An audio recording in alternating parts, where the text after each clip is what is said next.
You know, it's frustrating for me because year over year, I try to have this conversation and I try to do it respectfully. And I agree with Council President when she said we should start this process earlier. However, we start every year with $15 million in the hole. We're $15 million in the hole because we continue to borrow money year over year over year over year, and we have to pay that debt service. The first bill, first thing we start with, we're $15 million in the hole. So we need to think long-term, but we need to think long-term with all of our decisions. This amendment uses surplus, which I'm in favor of. So every year when we vote on a budget, we pick an arbitrary number and we say, that's what we think the city is going to be run with. That's the amount of money we need.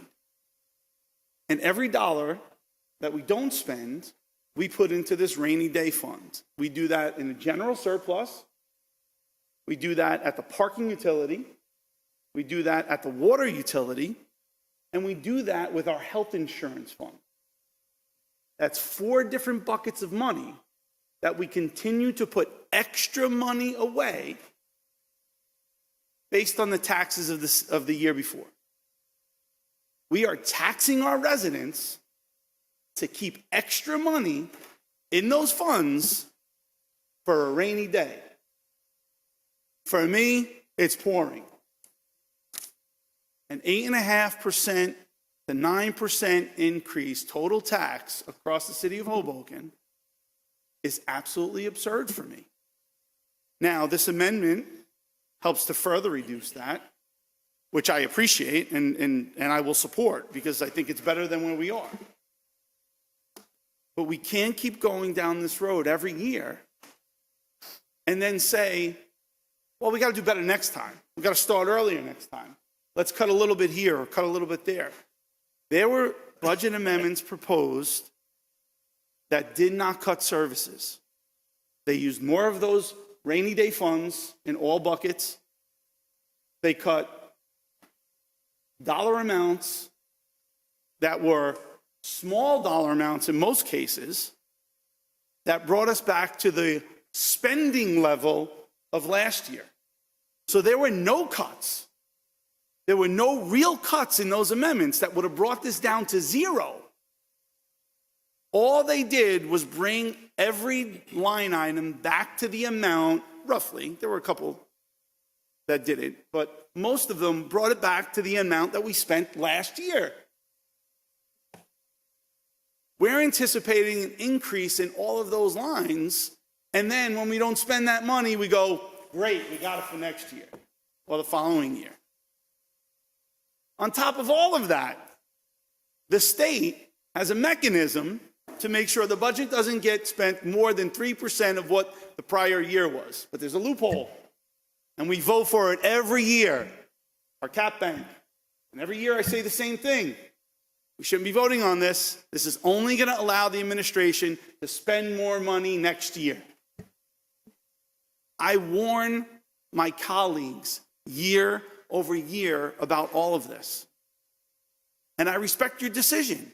If you're okay with raising taxes year over year, I respect that. And there are council members that stand up and say it. I'm proudly okay with supporting a tax increase. Otherwise, you wouldn't vote for the budget. But it's got to stop. It has to stop. There's no way that we could sustain the spending levels that we currently have and not bring in more revenue to the city of Hoboken outside of the taxpayer's dollar.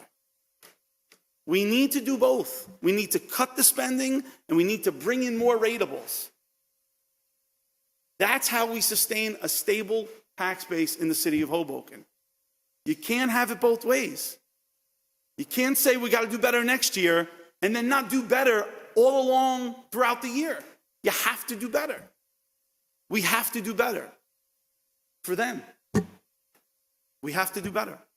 Let's talk about a couple of the points that were made. And I like oversimplifying because it makes everybody kind of understand it a little bit more. When it comes to bonding, bonding is your credit card. It's that simple. You borrow that money, got to pay it back. but you're paying it back with interest. Got to understand that every time you do it. Now, there are certain things that I agree we should be bonding for. But I've said this in the past, and I'll say it again here tonight. Bonding for a police car is absolutely ridiculous. And we've done that in the past. We've done that in the past. When it comes to some of the things that Councilman Cohen alluded to, those baked-in expenses, those pension costs, got to pay the pension costs. He's 100% right about that. But if we didn't excessively hire in the parking utility and throughout City Hall, those pension costs wouldn't have went up as dramatically as they went up this year. It's a cause and effect. You can't keep doing the same thing year over year and expect a different result.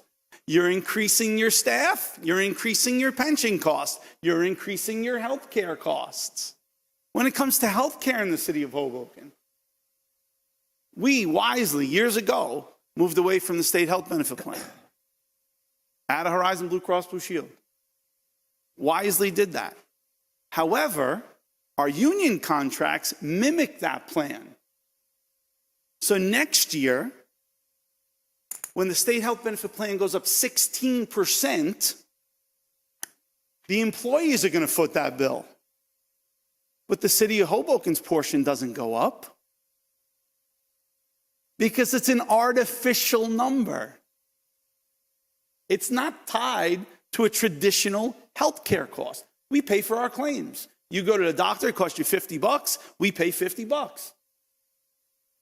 We falsely set a number for our employees to pay toward their health insurance.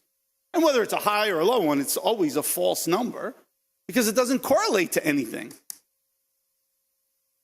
So we'll increase that health insurance cost for our employees because the state increased their plan and we mimic that plan. So 16% next year will go up, but the city of Hoboken won't change because we're just paying our claims. As a matter of fact, if we promote a healthy workforce, that could actually decrease. So those fixed costs, those baked-in costs, are our own doing because we don't think about the future when we make these decisions. Councilman Quintero is right. It's a fundamental difference in philosophy. I don't want to keep borrowing money for projects that will not generate revenue for the city of Hoboken.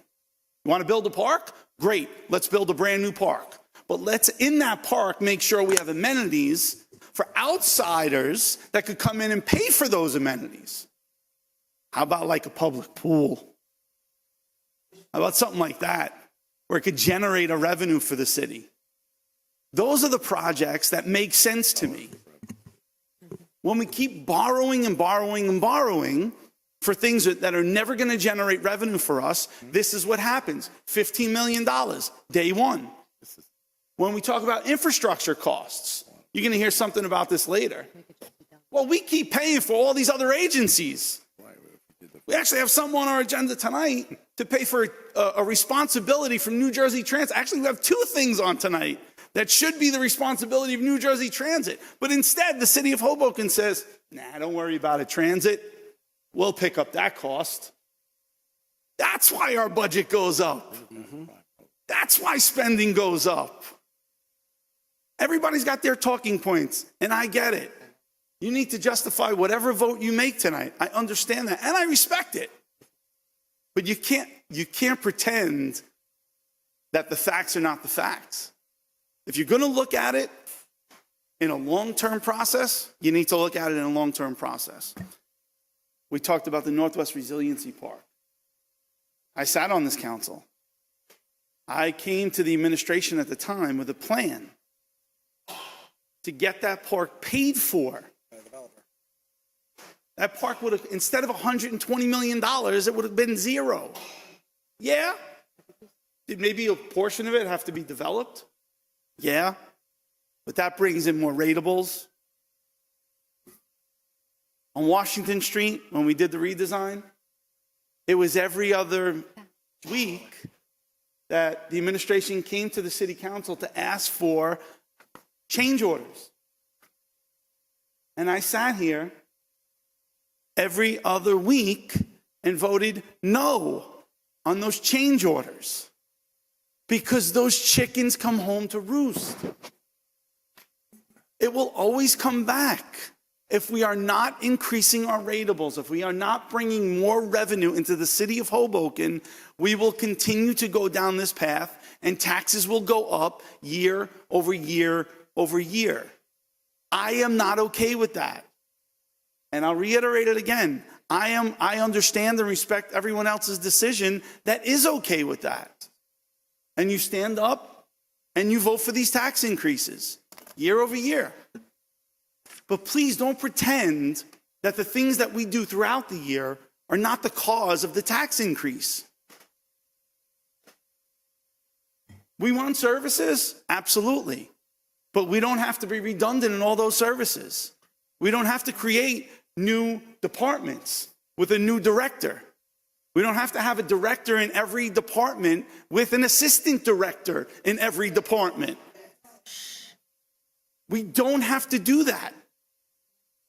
$569,000 this year in pension for the parking utility. It's a lot of money for a lot of new hires. Weren't all just part-time. There were hires across the entire city. A business administrator, an assistant business administrator, a second assistant business administrator. Newark doesn't have that. They don't have that many in one department. That we agree. I mean, and I understand, and I thank you for agreeing, but we need to act on it. We can't just keep saying that we shouldn't do that or we shouldn't do this. Well, then let's not do it. Let's not do it throughout the year. Let's not vote on the cap bank. Let's not vote on the bonding for the police cars. Let's not vote on the things that aren't generating revenue. And when something does come before this council, like a new development project, how about we support some of them? Because some of them are really, really good. Especially if they're middle-income housing or low-income housing or repositioning down at the housing authority. Those are all big-ticket items that help our residents, but don't increase our taxes. There's other ways for us to help do that.